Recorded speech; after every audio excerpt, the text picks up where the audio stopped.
This is your final call. Thank you. If you'll take your seats, we'll try and begin. Thank you so much.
Please welcome to the stage Chancellor of Queen's University, Hillary Rodman Clinton.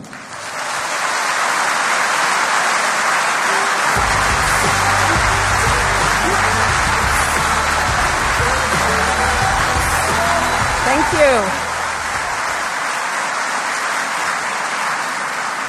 Thank you all so very much. And it is a great honor to be joined here today by Prime Minister Sunak and Taoiseach Varadkar and Vice Chancellor Greer, along with Bill Clinton. I want to thank everyone for the last extraordinary days of events, and especially to the students, professors, and administrators here at Queen's whose hard work made this conference such a success. Yes, let's give them all a round of applause.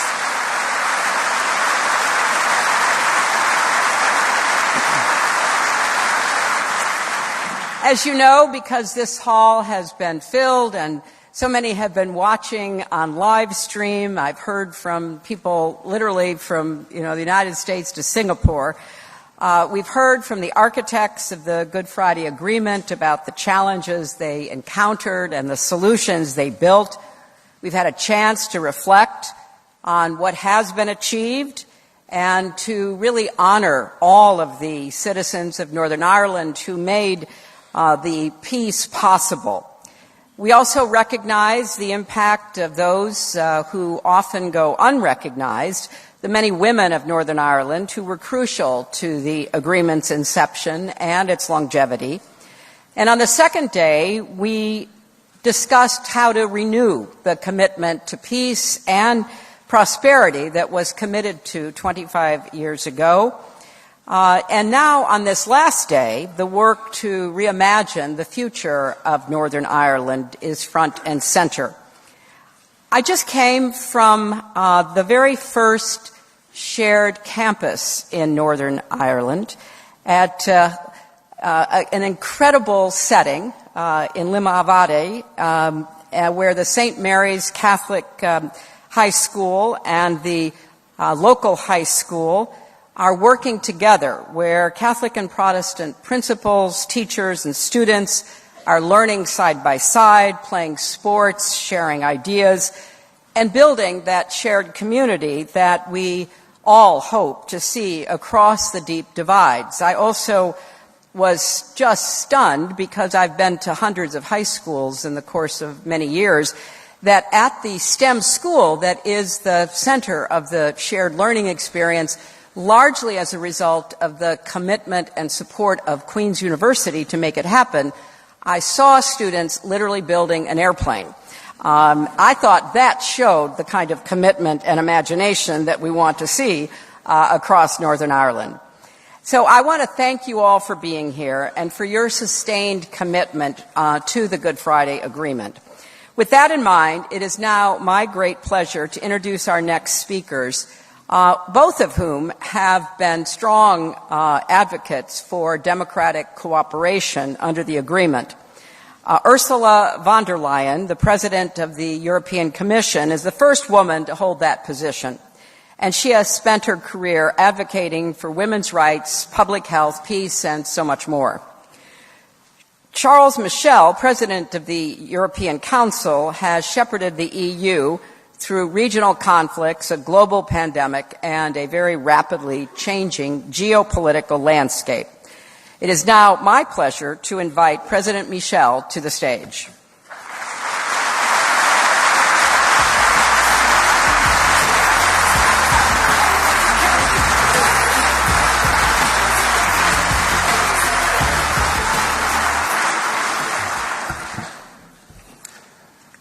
Dear Secretary Clinton, dear Prime Minister Sunak, dear Taoiseach Leo Varadkar, dear President von der Leyen, Excellencies, ladies and gentlemen. Brother Roger of Taizé, a Christian leader who devoted his life to reconciling different Christian denominations, once said, "Strength and courage is when someone can shake hands and listen to the other, despite past divisions." It was precisely this strength and courage 25 years ago that led to the Belfast Good Friday Agreement, a remarkable and rare achievement that largely ended 3 decades of fighting in Northern Ireland, especially rare when we look at the arc of human history, full of unsolved conflicts that continue to divide peoples, leading to entrenched suffering generation after generation. Yet right here in Northern Ireland, against all odds, a peace deal was reached and a new hope took root that day. It was not the end of the journey, but it was a new beginning, ending armed conflict and securing the rights of all people in Northern Ireland. And that's why we come together today to mark this anniversary of this historic deal.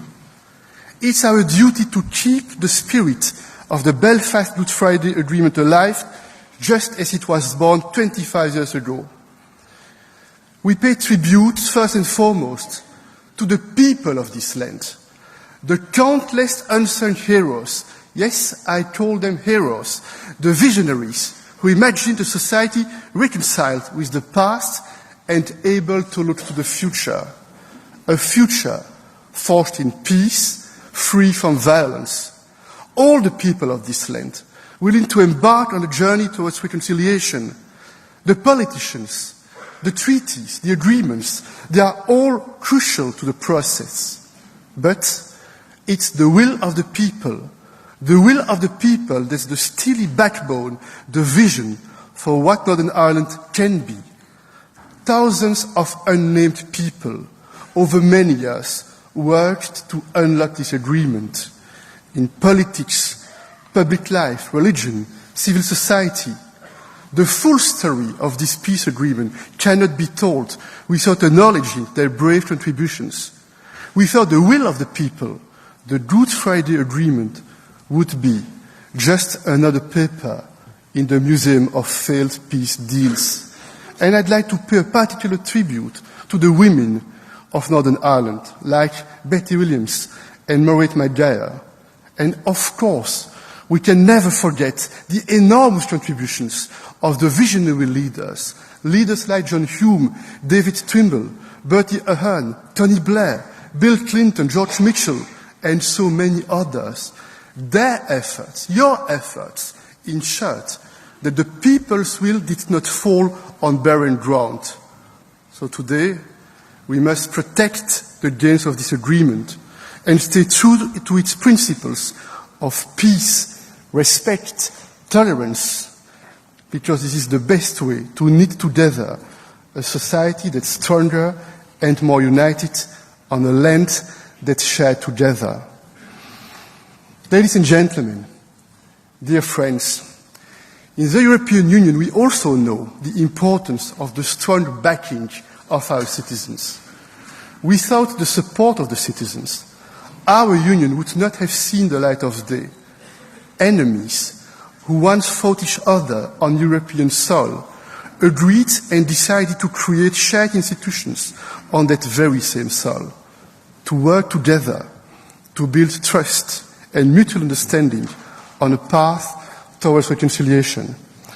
When the UK and Ireland joined the EU together in 1973, they subscribed to this common vision. And over the decades, the contacts between British, Irish, and EU officials at all levels helped to cement mutual trust and understanding. European projects, one could say, helped to prepare the ground for the seed of peace to take root in Northern Ireland. It focused on improving the daily lives of people, on building alliances, not on identity and politics. It focused on practical issues like agriculture, transport, economic cooperation, but also rule of law and citizens' rights. Our goal was to foster our diverse identities while still uniting around these differences, and to build a strong single market, not to erase borders, but to make them less divisive, less important, less burdensome. We also know that transforming a vision into reality doesn't happen overnight. It requires a lot of hard work. Reconciliation, trust, and cooperation are not the work of hours and days, but months, years, and decades. And it takes willingness to compromise, to step across divides and to take risks. In Europe, we do not pretend to have all the answers, but we strive to provide a space to come together and to work together on a common vision for our common destiny. In this same spirit, the EU was quick to respond after the first ceasefires in Northern Ireland in 1994. The European Commission, President Jacques Delors, simply asked, what can the EU do to help build lasting peace? And this led to the creation of the EU peace programs, which have helped to foster peace and reconciliation between communities since 1995.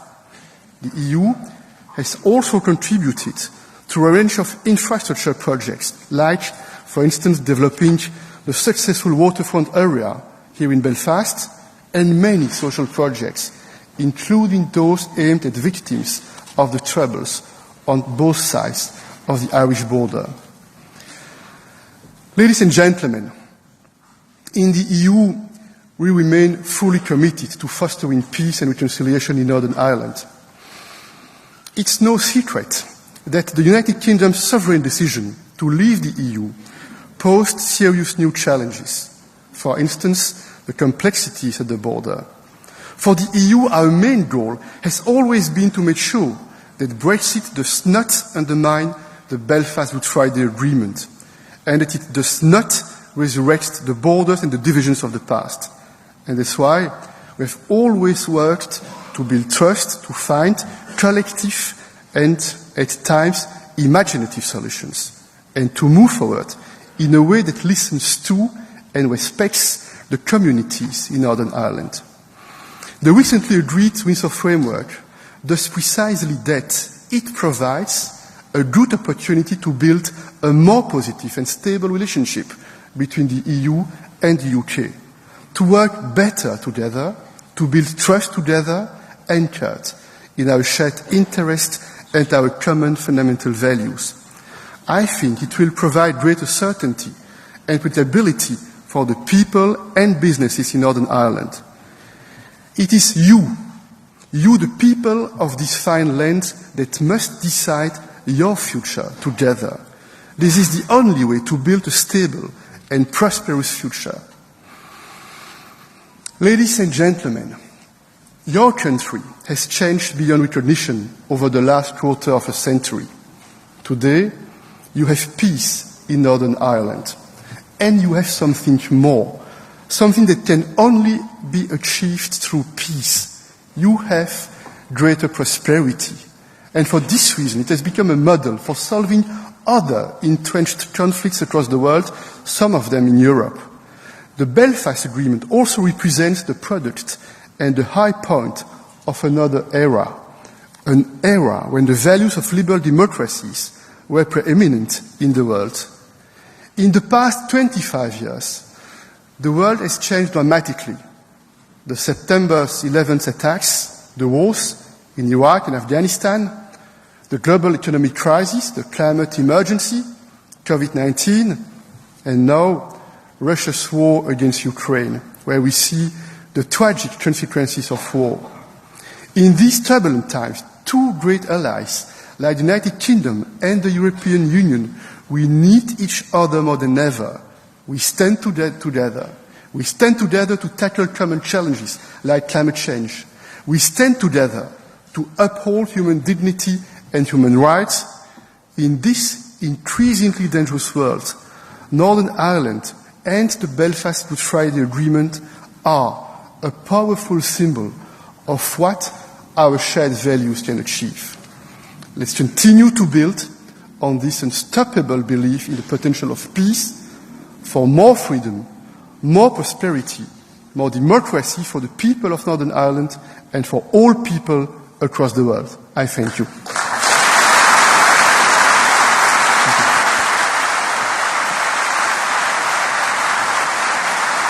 Please welcome to the stage President of the European Commission, Ursula von der Leyen.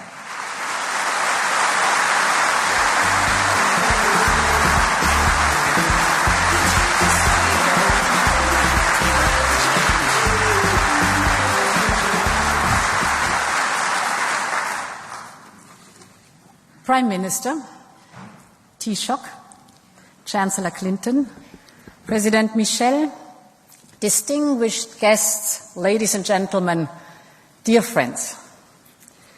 Allow me, first of all, to thank Queen's University of Belfast and you, Secretary Clinton, for this incredible event. It is an opportunity to thank and praise the architects of the Good Friday Belfast Agreement, but also to look at our friendship between the United Kingdom and the European Union, and most importantly, to look at the future of peace in Northern Ireland. Allow me to begin with a personal memory. In my 20s, I studied in London. I fell in love with this vibrant and vital city, colorful and cosmopolitan. It was in the late 1970s, and a few years earlier, the women's peace movement in Northern Ireland had won the Nobel Peace Prize. But the hope, inspired by that recognition, had largely ebbed away. So during my time in London, when I heard about Northern Ireland in the news, it was a story of conflict, of bombs and violence in the streets.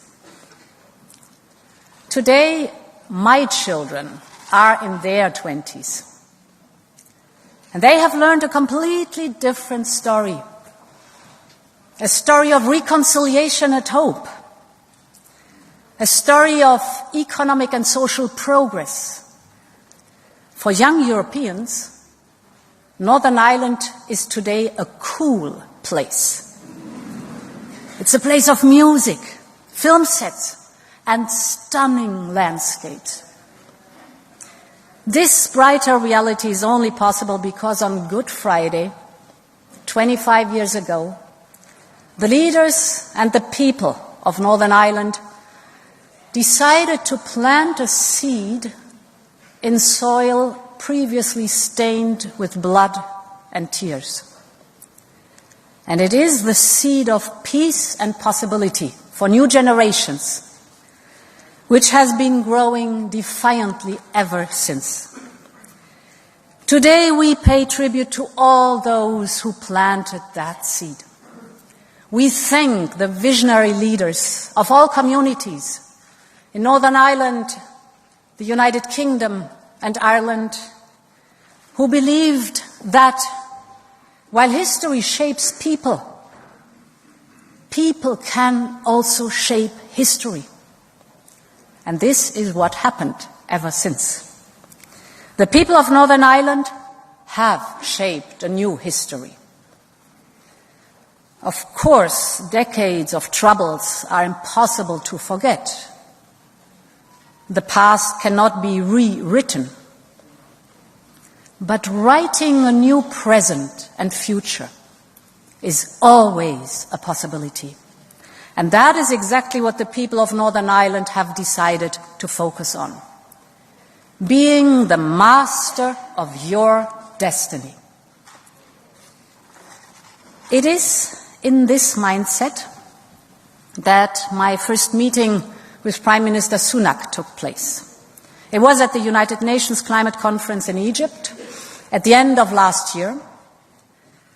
And since that first meeting, we agreed to focus on the road ahead more than on past disagreements. Because the challenges ahead of us are daunting. For the first time in decades, large-scale war is back in Europe. The foundations of peaceful coexistence in our continent have come under attack. And this concerns all Europeans, not only Russia's closest neighbors. The European Union and the United Kingdom are in this together. We both want to uphold Ukraine's sovereignty and territorial integrity.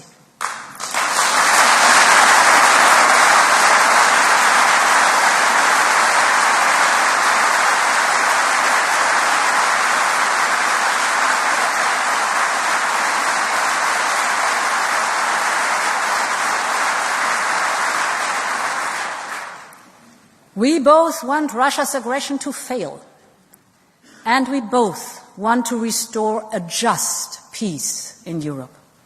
We still see the world with the same eyes. We still share the same values and sense of purpose.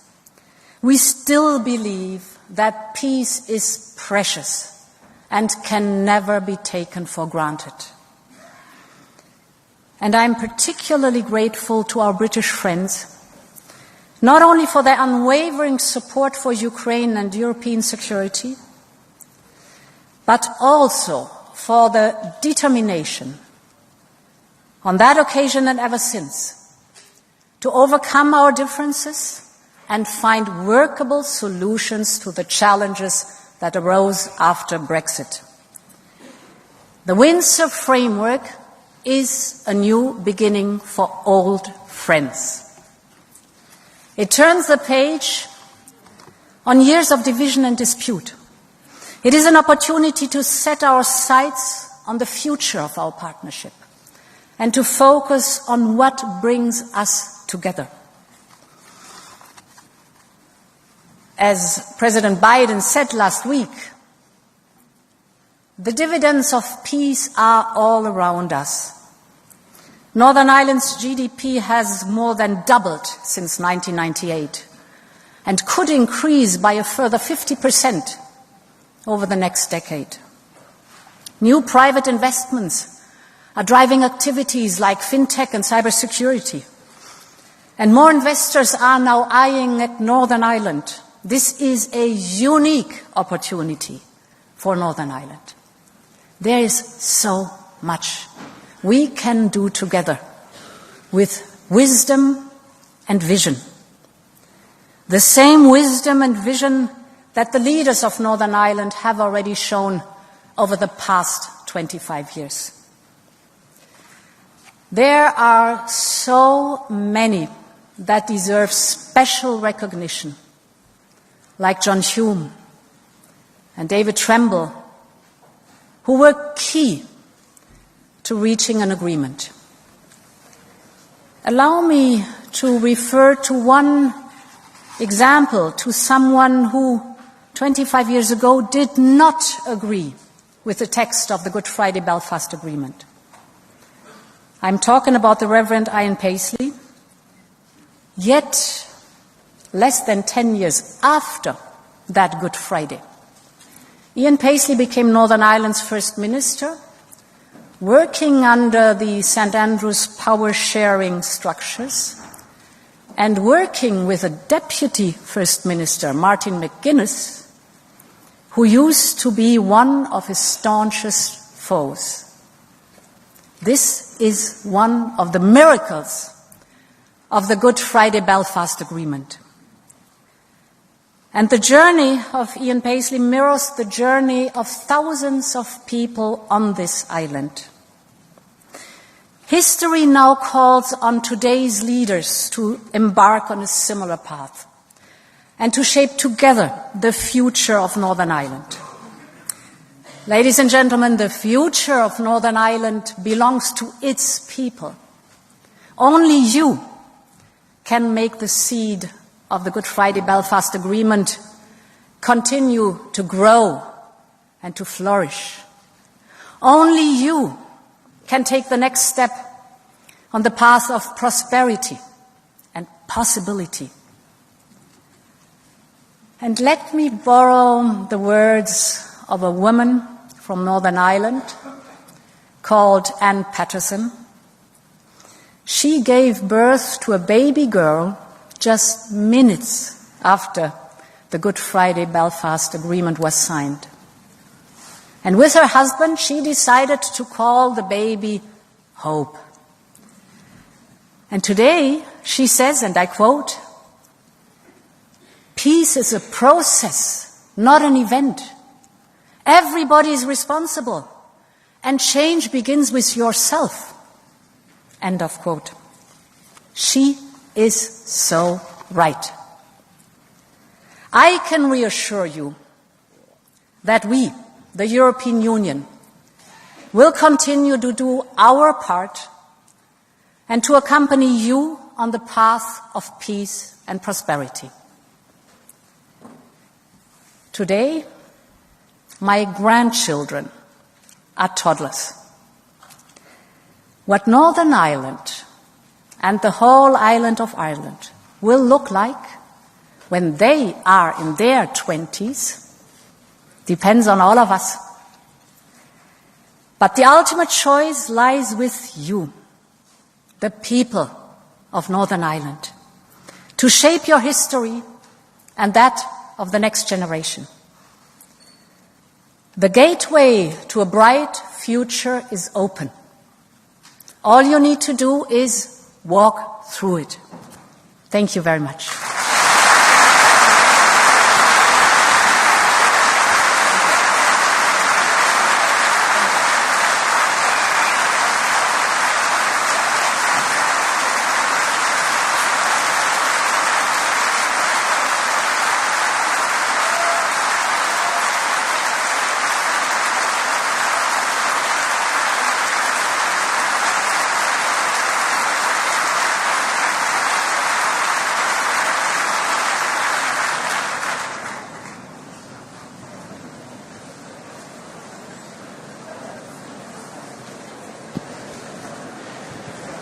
Please welcome to the stage the 42nd President of the United States, William Jefferson Clinton.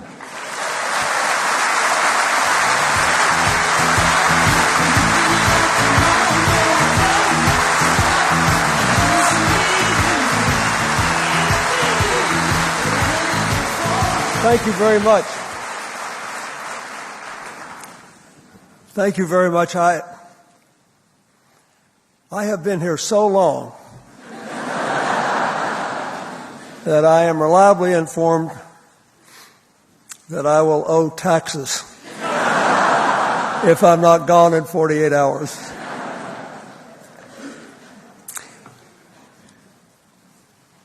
Mr. Prime Minister Taoiseach,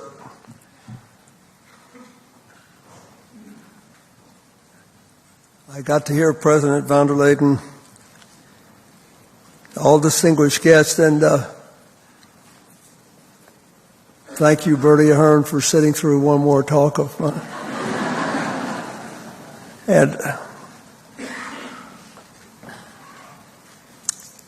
to all of you, I have loved this. I've watched a lot of your panels at these last 2-day meetings on live stream. And then I've had unique access to your chancellor to get a daily report on what happened.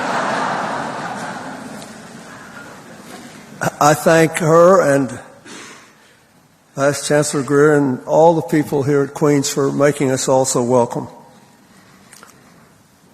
In many ways, the students I've seen here and the faculty are a metaphor for the future we hope to see in Northern Ireland, with people of all backgrounds from all around the world living and working together. I must say,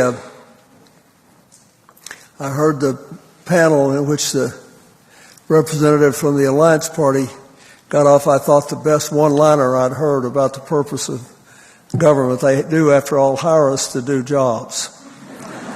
So I would ask you to indulge my attempt to downgrade the rhetoric and upgrade the reason. I was in Derry yesterday with Mark Durkin and others, and I'm emotionally spent. But to me, all of this comes down to a pretty simple question. What is the meaning of this peace agreement lasting for 25 years? And what should happen in the next 25 years? I can tell you it's a different place than it was in 1995 when I first came here, but then it was a big deal that Jerry Adams and I shook hands on the street. I mean, you would have thought the pavement was about to crack open. Now people would say, what's the matter with those two snobs? They're not even shaking hands on the street. That's a good thing.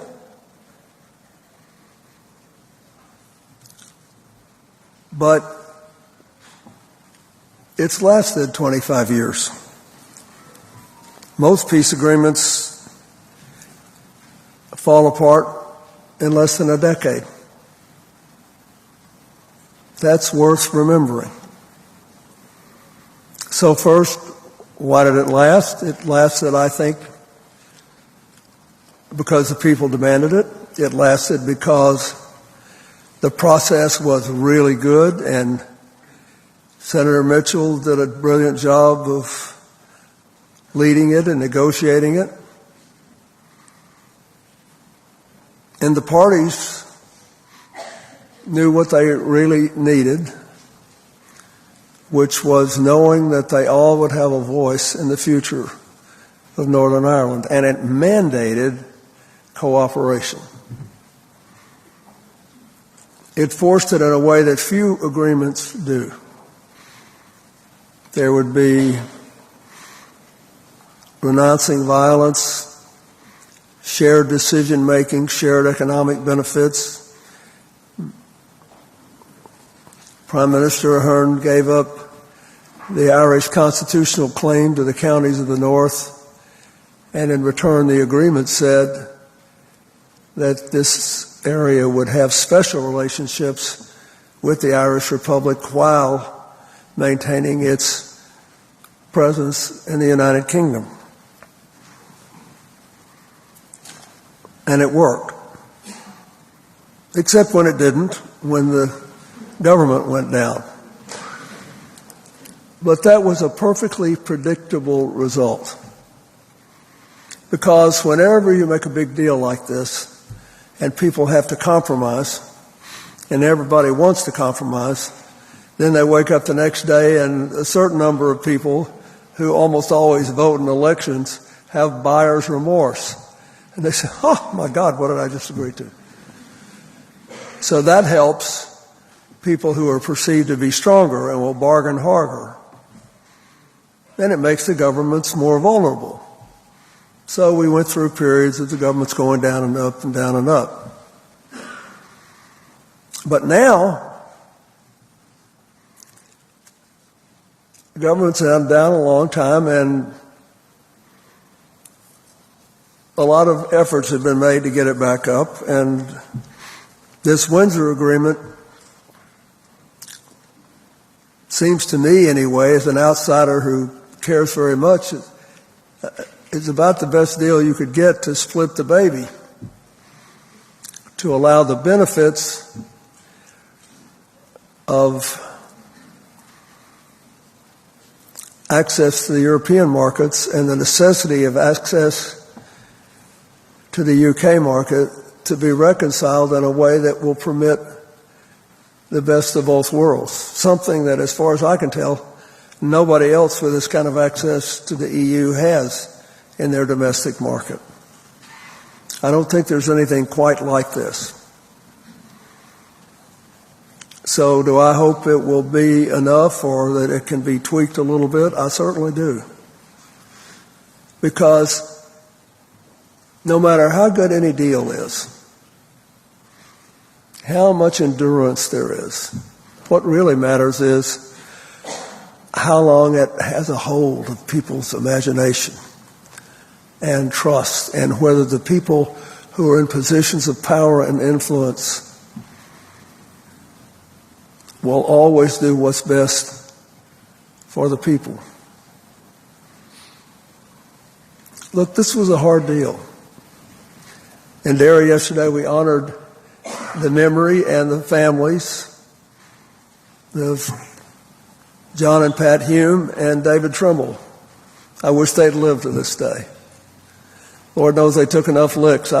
They earned the right to be here. But the good Lord had other plans. They knew, both of them knew, that they would suffer politically for their success. For the reason I said, the buyer's remorse would set in. People would want the toughest deal makers they could get then. And they did it anyway.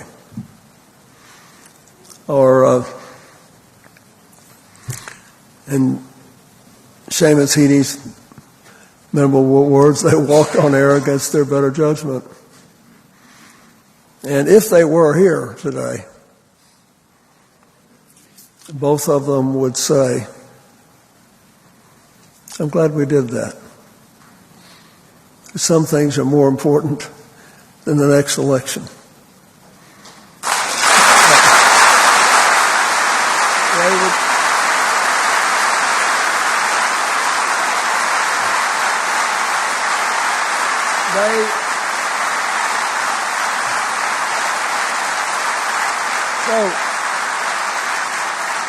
We had popular opinion demanding peace. We had a good peace process with vigorous, able, comprehensive, combative leaders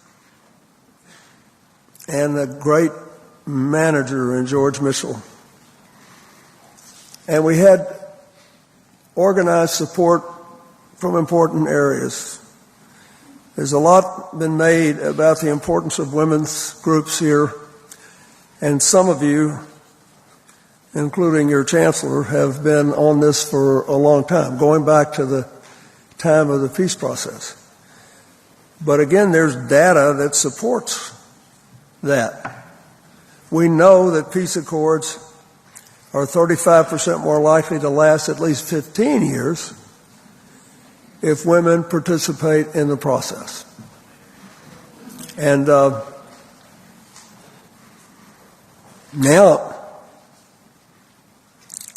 I expect Jerry Adams to get some sort of international awards for women's rights, as the Sinn Féin has virtually purged itself of male leadership.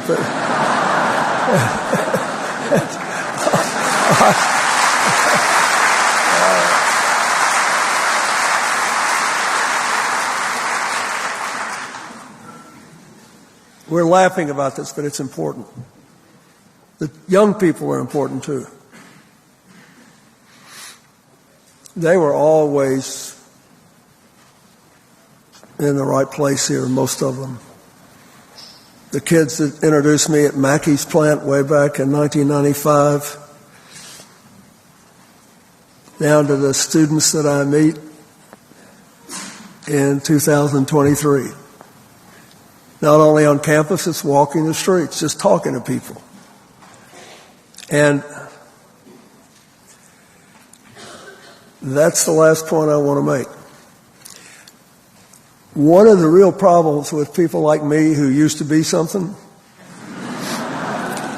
is that we love talking about what we did when we were whatever it was we were, as if, God, we were inspired and we were tough and we were brave and we were brilliant and we hardly ever made a mistake. And, oh, if only to people today were half as good as we were then, everything would be lovely.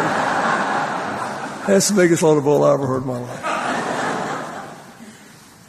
Those of us who were there then should thank God every day that we were lucky enough to be where we were, to have an opportunity when time and circumstances permitted to play a small role in a big lift in the human condition.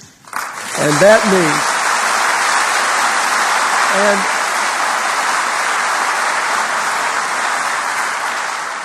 but what that means is that all of us should endeavor, and I have tried for more than 22 years now since I left the White House to do this. I've tried in ways large and small. I never tell war stories when I give public speeches unless I am specifically asked to talk about something that happened then as if it were relevant today. Otherwise, I don't do it. I try to live in the present and for the future, and so should we all.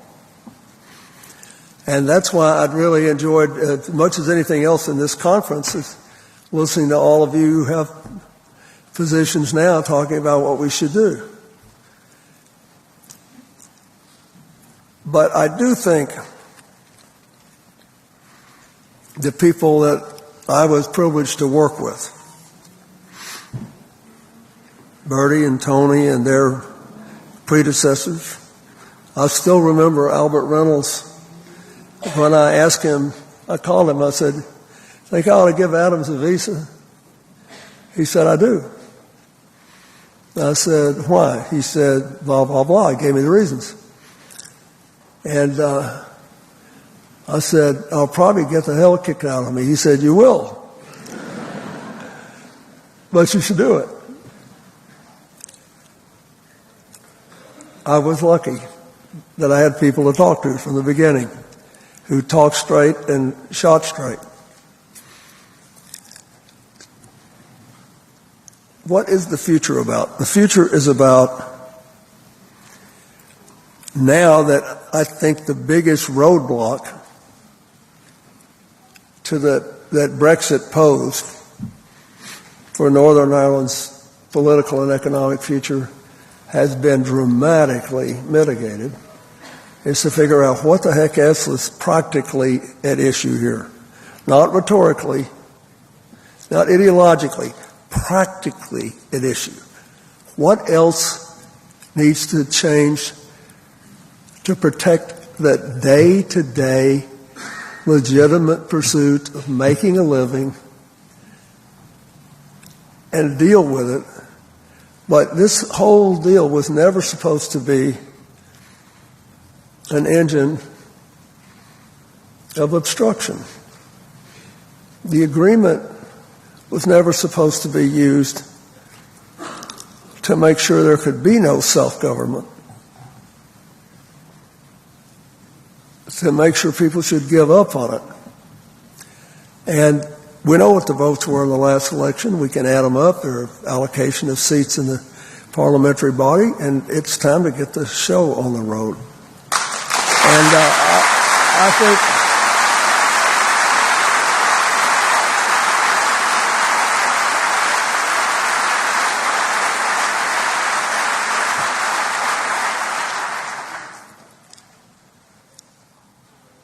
I want to say one other thing that is purely selfish. I mean, not for me as a citizen, as a father, as a grandfather. I am really worried about how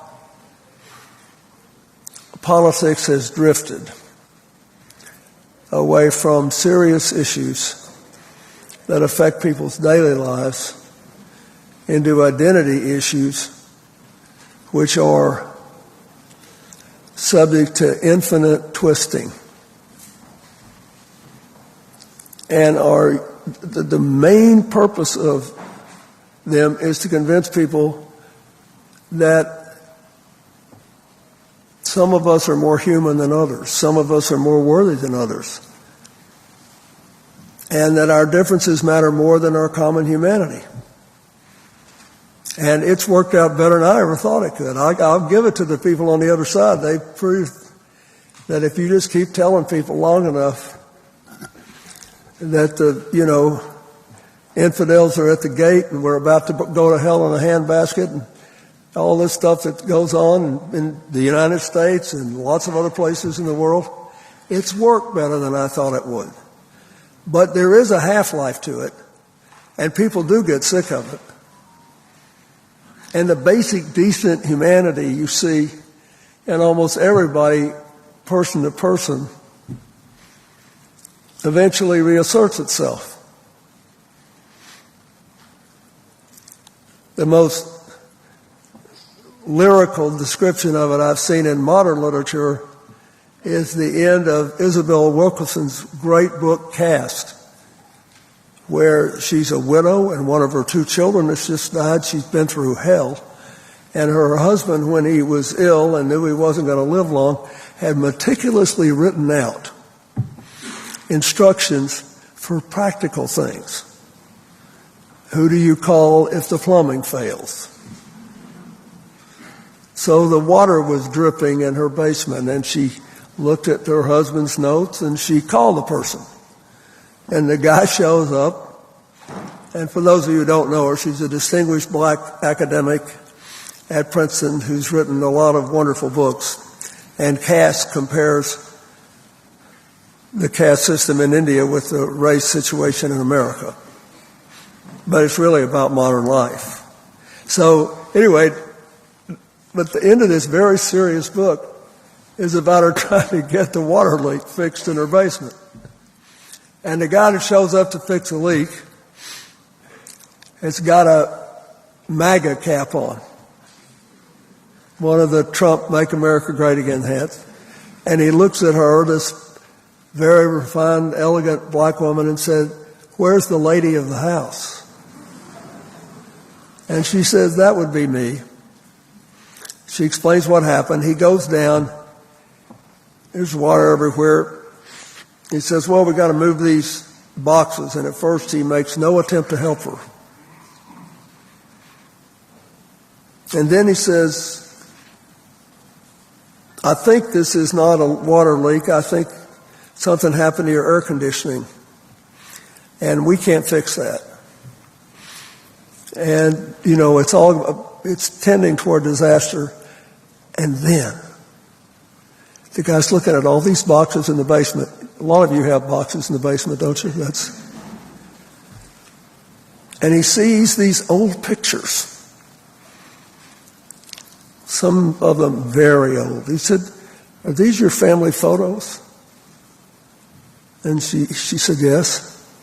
He said, "You got to do something about these. These are beautiful pictures, and they could get ruined." And he starts helping her move everything away from the leak. And then he says, "I want to give you somebody you can call about this air conditioning thing. The guy's very honest and won't cheat you. He'll give you good prices." And then the next morning he comes back to her house to make sure that she got the guy, and he's going to fix it. And all of a sudden, he's dealing with this woman who had once symbolized something he thought he had to rail against, as if she were a real live human being.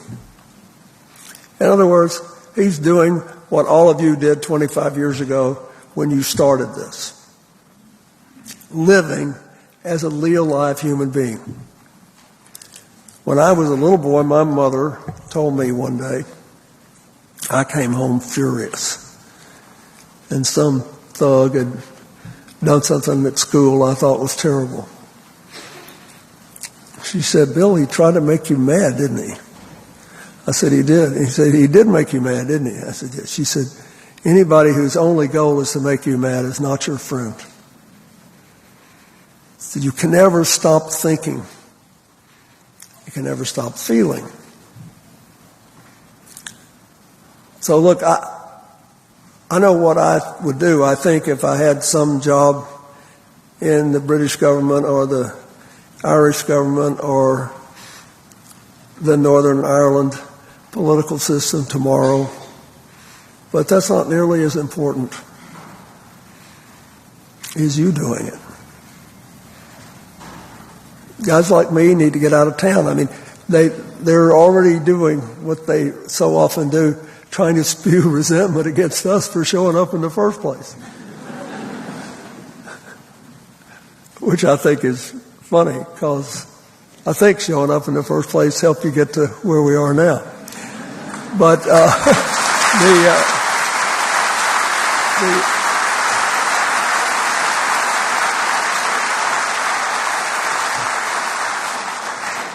do you still have problems? Sure.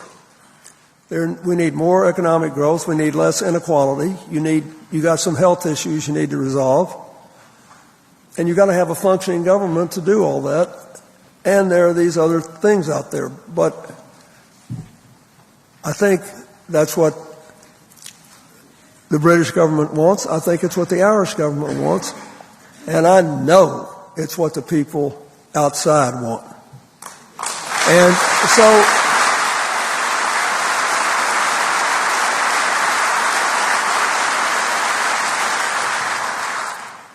so I thank you for giving me an unforgettable week. And I thank you for caring about all this. And I ask you not to be discouraged. This is human affairs. There are very few permanent victories or defeats in human affairs. All these old, ugly problems are always rearing their heads. And you just have to suck it up and beat it back and deal with it. You'll be fine if you remember what got you here. You are no longer walking on air against your better judgment. If Seamus Heaney were still alive and he were here, he would say, we walked on air against our better judgment. Now you have a hard floor to walk on. For God's sakes, get up and walk. So,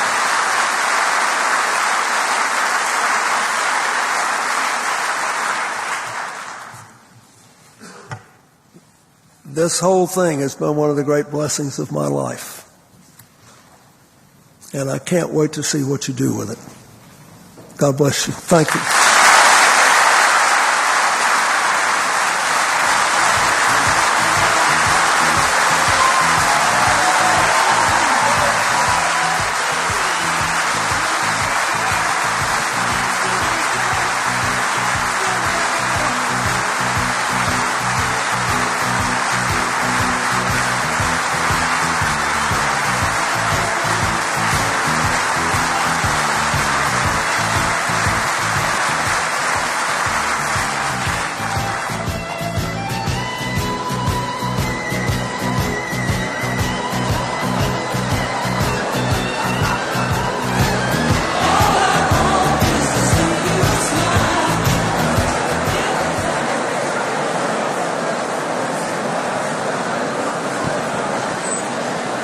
Please welcome to the stage on Taoiseach of Ireland, Leo Varadkar.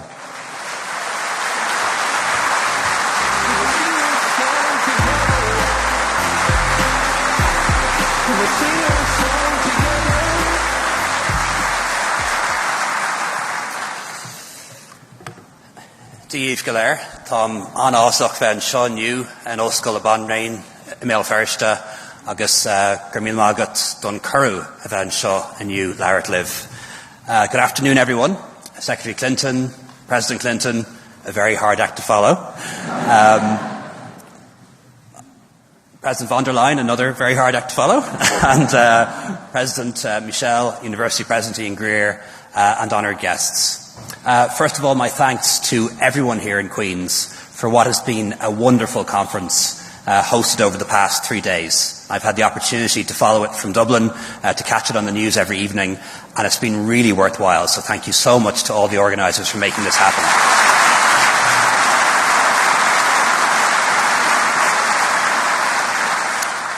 Reflective, diverse, engaging and challenging.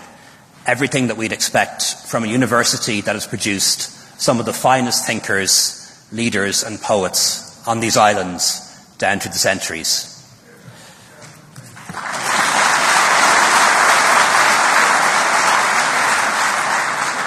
The Good Friday Agreement, concluded 25 years ago, challenged our assumptions of what we once thought possible. It gave us a pathway to a better future. And I know from reading back on the history and watching all the documentaries that we've seen on our televisions in recent weeks, that even in the weeks and days leading up to April 10th, many believed that it wouldn't be possible to reach an agreement which all sides could live with. The difficult compromises required were seen as political impossibilities for many of those involved and observing. But vision, leadership and optimism triumphed in the end.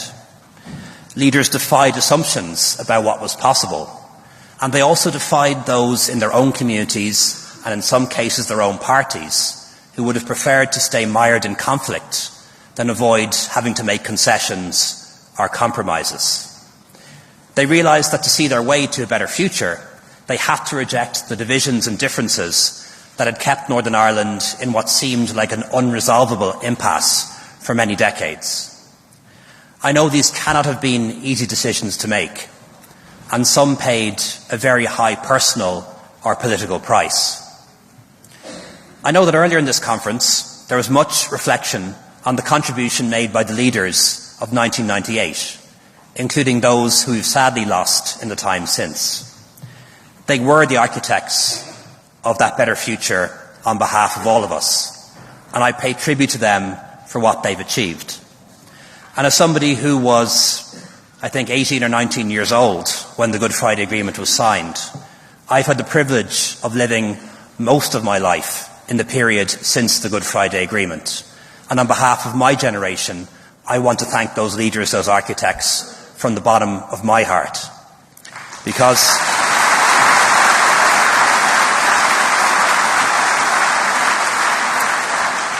I know without the courage and vision of those leaders from right across political traditions on these islands, the last 25 years would have been very different. We certainly would not be marking 25 years of peace here today. We would not have had the prosperity or the investment on the scale that we've experienced, either north or south of the border. I don't think we would have reversed that tide of emigration that went on for generations on our island, north and south. And I definitely do not think we would have made the kind of social progress that we made in Ireland in the last couple of decades. I think few could have imagined the degree to which the Good Friday Agreement would transform relationships at every level across these islands. As we face new challenges, we should not lose sight of this. The architects of the agreement understood the importance of looking towards the future. And speaking on the receipt of his Nobel Prize, David Trimble said, and I quote, "There are hills in Northern Ireland and there are mountains. The dark shadow we seem to see in the distance is not really a mountain ahead, but the shadow of the mountain behind, a shadow from the past thrown forward into our future. We can leave it behind us if we wish." And I think in saying that, Lord Trimble challenged us all. He challenged us to look forward to the future and challenged us to make the active choices required to help us to avoid the mistakes of the past. And the agreement created a space in which people could articulate and work for the future that they wish to see. It recognises that we don't need to have the same aspirations in order to cooperate and work together. The agreement achieved a delicate but vitally important balance on totemic issues, strengthened by core principles, including those of consent and parity of esteem. It recognised the need to encompass the totality of relationships, those within Northern Ireland, North-South, and between Britain and Ireland. And whatever may change in the next few years or decades, I don't think that will change. We'll still have to make sure we get it right in terms of those three crucial relationships. It also recognised that people could be British or Irish or both and be accepted as such. And I think that was crucial. And there is an increasingly growing middle ground in Northern Ireland willing to do so. And I believe that will be significant into the future. The principle of consent is vital to the agreement's success. For nationalists, it lays out a democratic pathway by which a united Ireland can be achieved. For unionists, it recognises that Northern Ireland is an integral part of the United Kingdom and will remain the case unless and until the majority of people in Northern Ireland want that to change, and indeed a majority in the South too. In recognition of these delicate balances, in the Republic we went directly to the people with a referendum to change our constitution to take account of that principle of consent. With over 90% of people voting yes in the Republic and over 70% of people voting yes here in the North, we had clear democratic consent for an agreed way forward on the island, perhaps for the first time in centuries. And here in Belfast today, I want to rededicate the Irish government to continue to work with all of the parties in Northern Ireland and with our partners in London to drive the process forward to the benefit of everyone on our islands.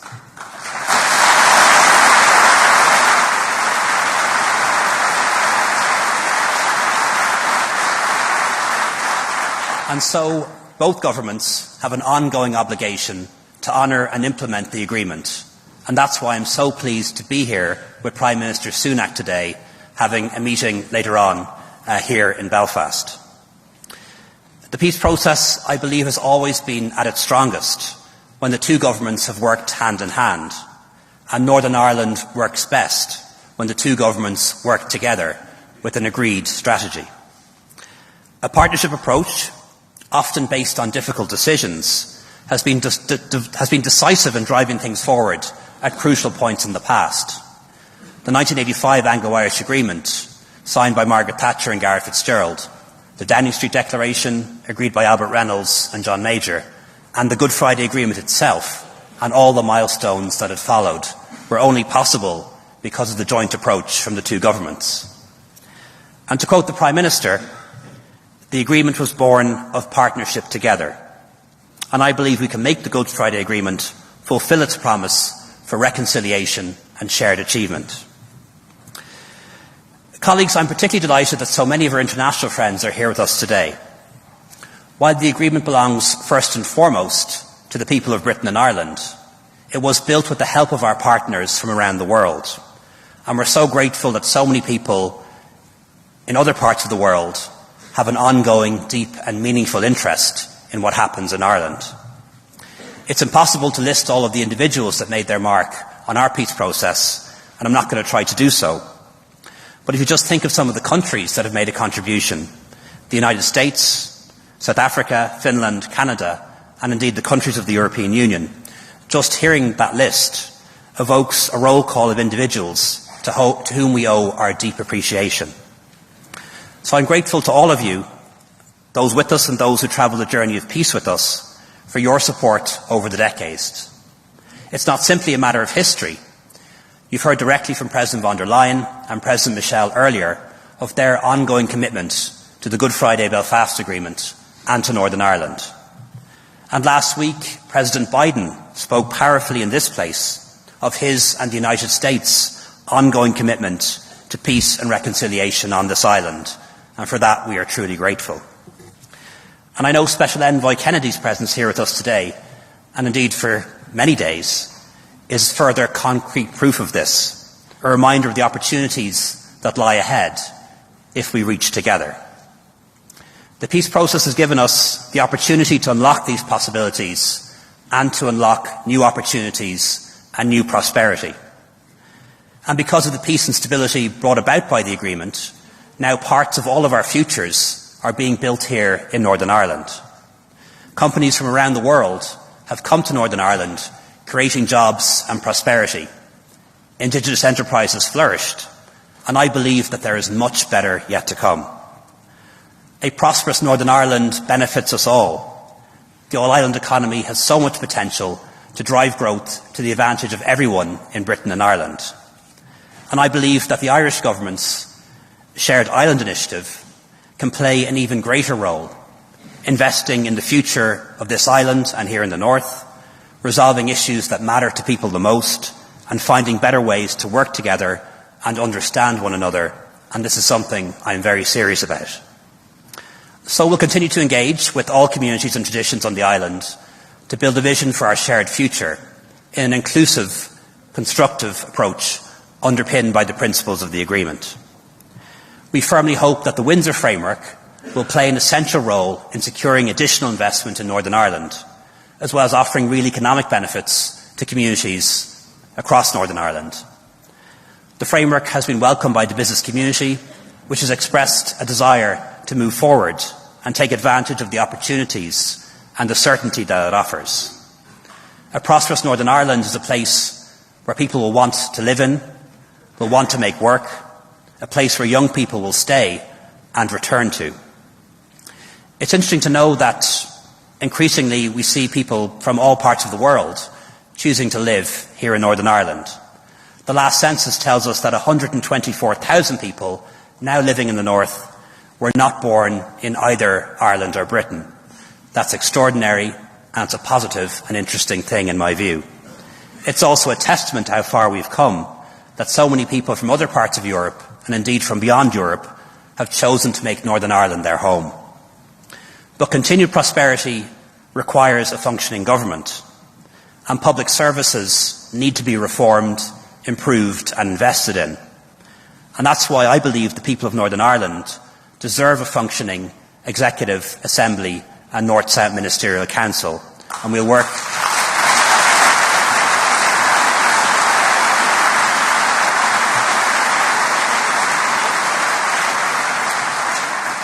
And so the challenges of today require Northern Ireland's leaders to make the decisions that affect the communities on the ground. In conclusion, I believe that the Good Friday Agreement, above all, was about defying historical expectations. And we need that kind of leadership still. Speaking after the agreement was concluded, John Hume said, and I quote, "Unionists and nationalists have at last taken the future in their hands. They've seized control of their history rather than letting history hold them in thrall. It's incumbent on Northern Ireland's political leaders today to take the initiative, to see past the shadow of the mountain behind, to seize control of their history, to seize control of their destiny, and to lead people into a better future. And we, as co-guarantors of the agreement, will be here to help every step of the way." Thank you very much.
Please welcome to the stage the Prime Minister of the United Kingdom, the Right Honourable Rishi Sunak.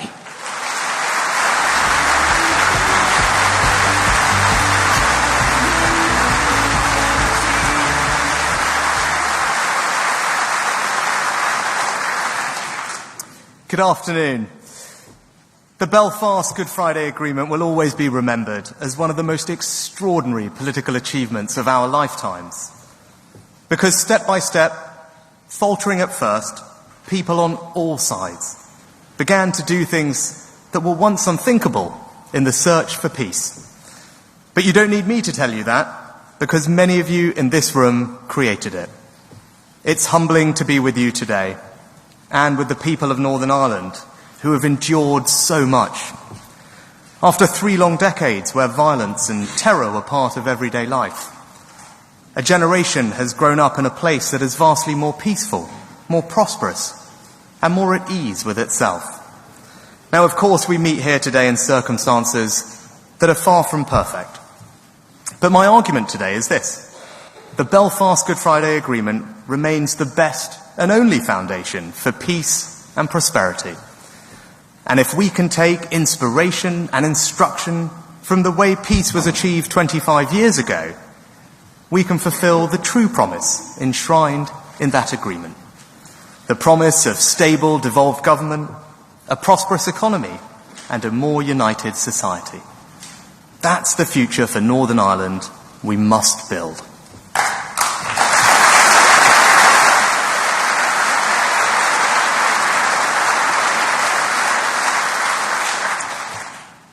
Now, to do that, we must first ask why.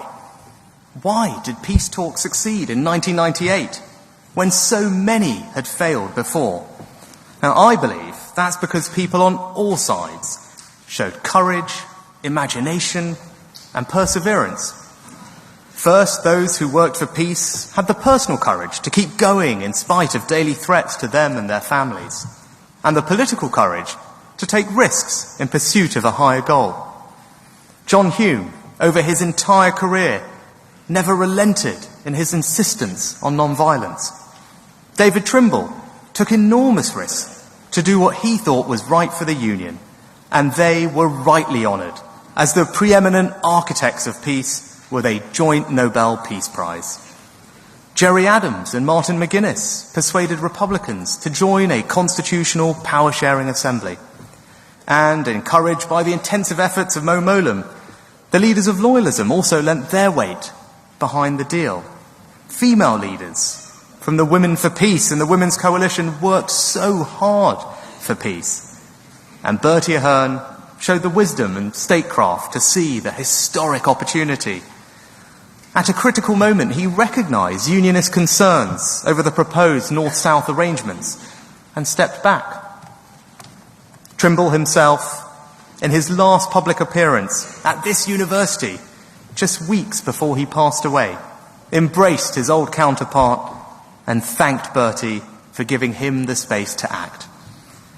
These acts of courage were more powerful than 1,000 bombs and bullets, because there is nothing glamorous about violence. There is nothing glorious about terror. Squalid acts are always justified with some false dream about what they will achieve. But they have never worked, and they never will.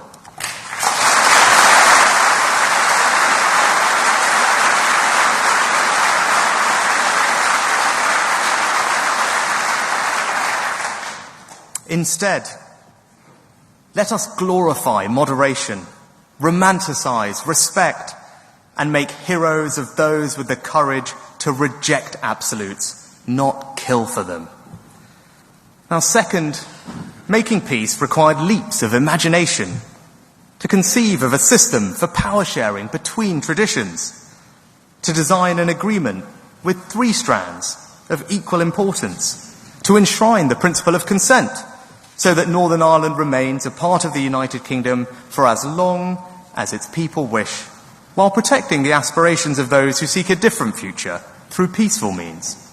And for the first time, the people of North and South were both given the opportunity to support the deal, and they did so in overwhelming majorities.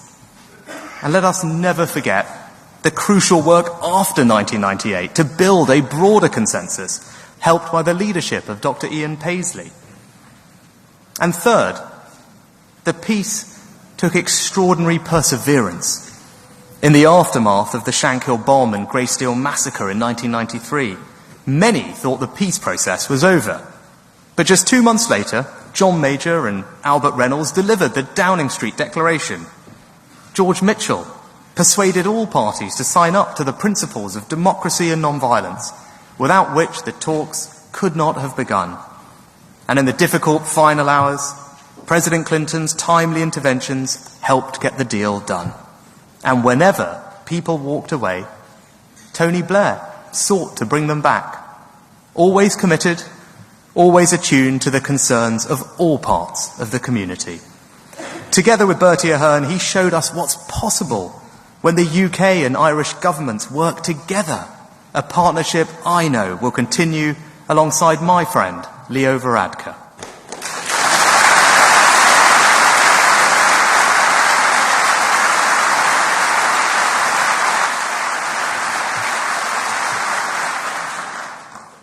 And in the spirit of perseverance, it's also fitting to recognise the contribution of the security forces. Now, like my predecessors, I acknowledge that at times they made mistakes. But we must also recognise their bravery, suffering and sacrifice, and that of the police. Without their courageous service, there would have been no peace process at all. They created the conditions that ultimately allowed their own presence on the streets to be reduced or entirely withdrawn. So, courage, imagination, and perseverance. Those qualities brought an imperfect but enduring peace to a place taught to believe no such peace was possible. So to all those who led us to that peace, including those in this hall and those no longer with us, let us take this moment to say to all of you, thank you.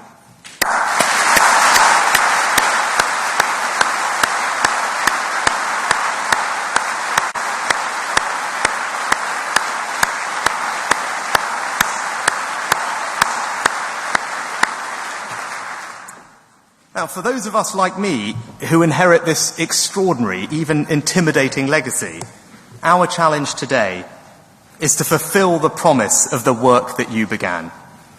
To honour your legacy, we need to create a more stable, devolved government in Northern Ireland.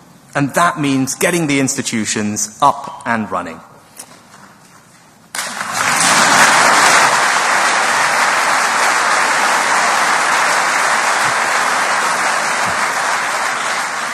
Now, I believe there are two tasks. First, to remove the biggest block to the institutions returning, and that's why, when I came into office, I made it a priority to fix the Northern Ireland Protocol. And we were deeply conscious of the lessons of history as we did so. That's why our aims were to balance and respect the aspirations of all parts of the community, protect the relationships between East and West as much as North and South, and persist through careful, detailed negotiation. And I pay tribute to Ursula von der Leyen, who I'm so pleased to see here today.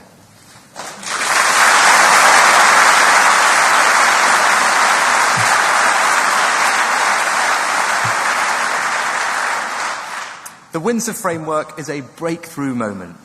It solves practical problems and, crucially, strengthens Northern Ireland's place in our union and our UK internal market. It gives the Assembly significant new powers ready for when it sits again. And I am confident we can build broad support for it across all communities. So I share people's frustrations that the institutions are not back up and running. But that points to our second task. We must keep working to persuade all parts of the community that returning to the institutions is the best path. And we will do that. We will talk, we will listen, we will try to persuade, and we will not give up. And I want to speak directly for a moment to the representatives of unionism, who include many diverse voices and whose concerns with the protocol we are focused on addressing. I urge you to work with us to get Stormont up and running again.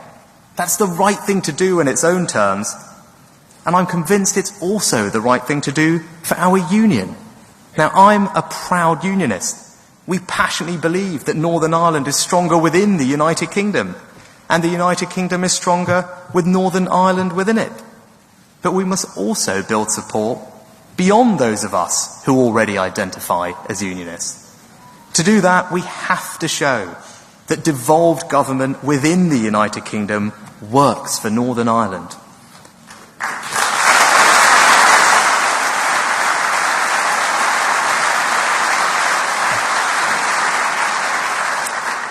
The fact that the institutions have been down for 9 of the last 25 years should be a source of profound concern.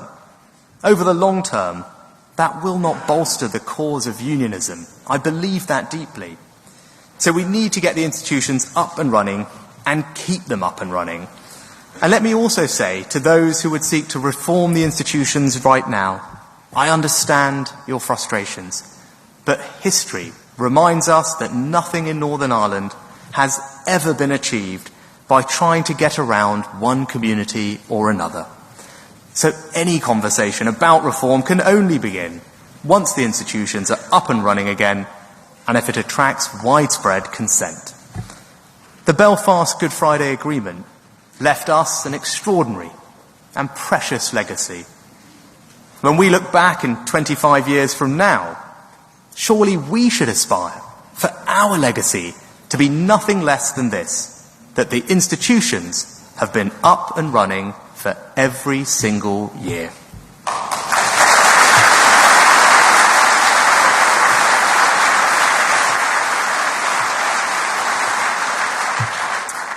Because our focus must be on the future. Getting the institutions back up and running is our most pressing challenge to honour your legacy. But that's only the beginning. Together we must fulfil the true promise of the 1998 agreement. That future enshrined in the very words of the text, of sustained economic growth, and where we tackle the problems of a divided society. I will give everything to help deliver that vision. Because I talked earlier about learning the lessons from history. One thing I took from George Mitchell is the idea that the agreement itself is only 20% of the task. The rest is delivery. Once the agreement was done, people asked of Tony Blair, would he walk away? He didn't, and neither will I. Because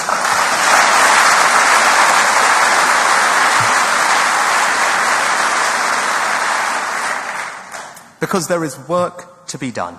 So let me tell you what I'm going to do. First, economic growth. Progress has been remarkable.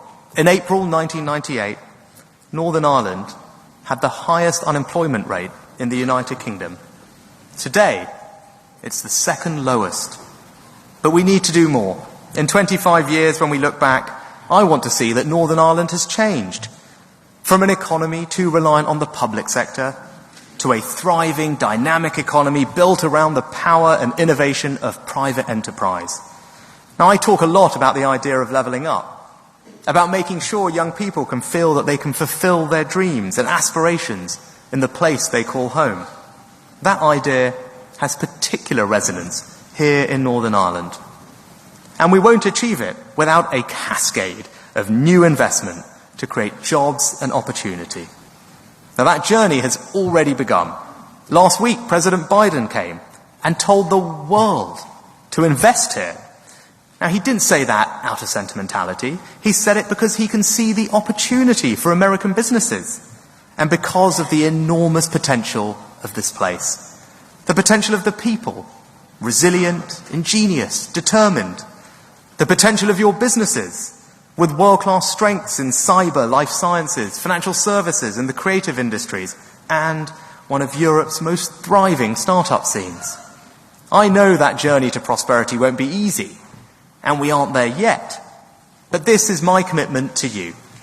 I will use the full force and power of the UK government to help you make one of this the best places in the world to start and grow a business, create jobs, train and learn new skills, and attract investment.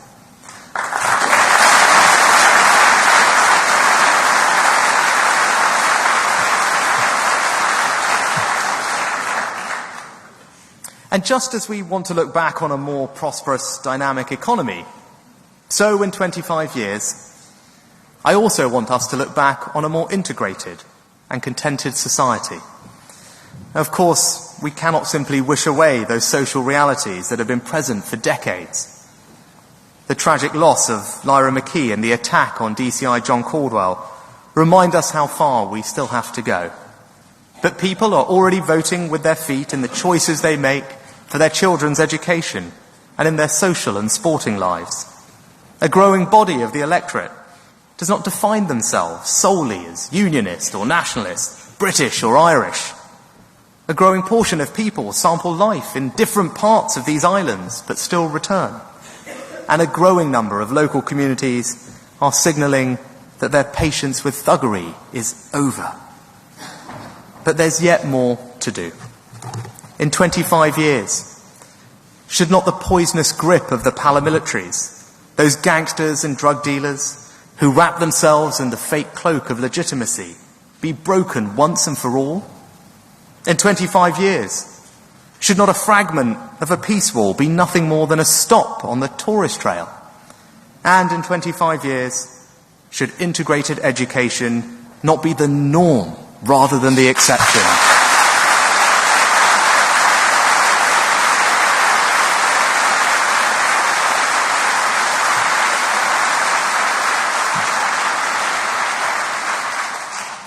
Of course, we won't build that better future overnight, and it won't always be easy. But every time I visit Northern Ireland, I feel more optimistic and hopeful. Because to paraphrase the late David Trimble, there may be hills ahead of us, but there are mountains behind. And I want to close by reflecting on an extraordinary story. Just weeks before the agreement, two lifelong friends, Damien Traynor and Philip Allen, were murdered at Points Pass. One was a Protestant, the other Catholic. Now, the people who murdered them may have hoped to sow chaos and division and derail the peace talks. They failed, because the story of this remarkable friendship inspired one of the most decisive breakthroughs of the whole peace process: the agreement to share power between equal First and Deputy First Ministers in a co-premiership with one from each community. As Mark Durkan, the SDLP's lead negotiator, said at the time, the stories of Philip and Damien's special friendship could be a parable for the sort of society that we might create if we could reach agreement. And he was right. That is the promise of the Belfast Good Friday Agreement. And together we can and we must fulfill it. Thank you.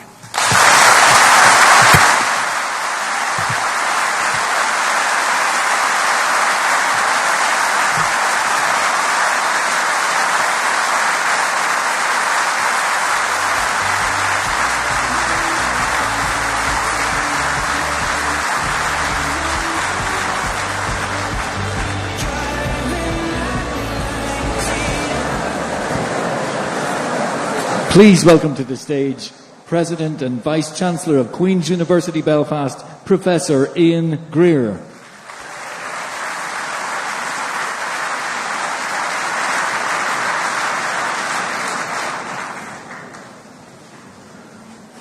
The last 3 days have been simply inspiring and frankly highly emotional.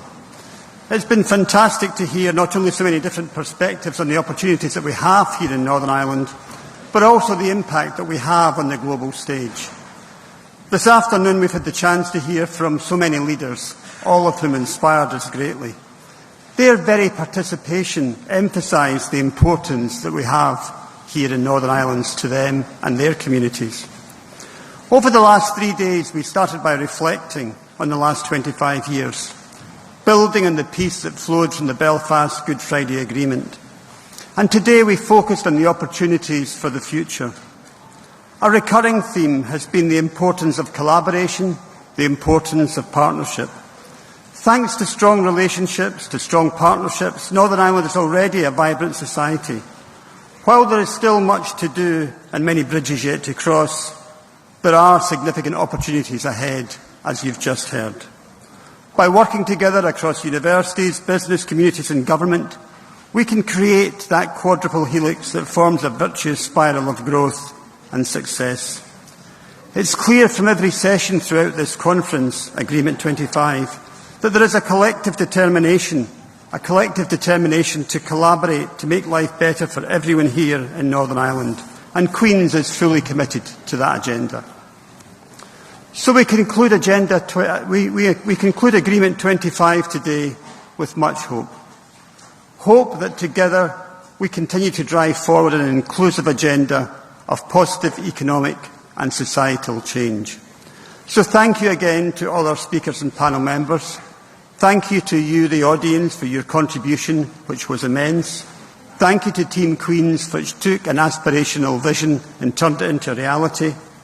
And finally, I opened this conference with the words of Seamus Heaney, and I want to close with them too. Because this conference took us on a journey from reflection of our history to the hope and opportunities for the future. Through that journey, we brought perspective into the words of Seamus Heaney, because together in this hall, we made hope and history rhyme. I wish you a safe journey home, and thank you for your participation.